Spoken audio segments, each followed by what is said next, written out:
Aloha, my name is Yolanda Olson and I'm historian here at Mokuaika'a Church.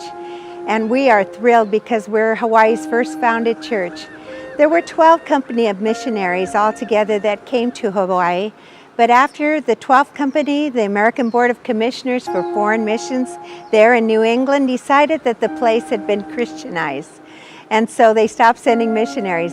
But one of the most exciting things that took place was the Great Revival on the other side of the island. And it was led by a man named Titus Cohen, who had studied under Charles Finney.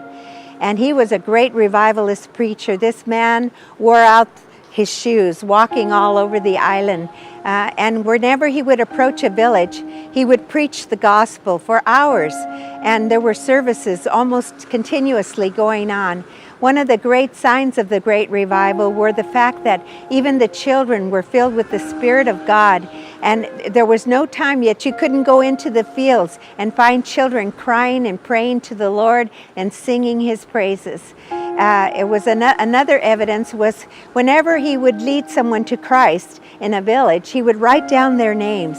A year later, he would come back and he would check with all the villagers or his family members and say, how's Kimo doing? Is he walking with God? Does he know God? Is he reading the Bible?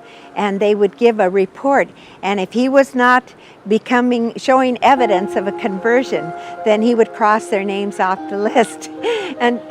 He was known to hold one of the greatest number of baptized people. I think almost 1,200 people were baptized as he lined them up in rows, walked through the rows and sprinkled them, and they became Christians that way and joined the church. Haile Church was known as the largest church in the world at one time there in Hilo.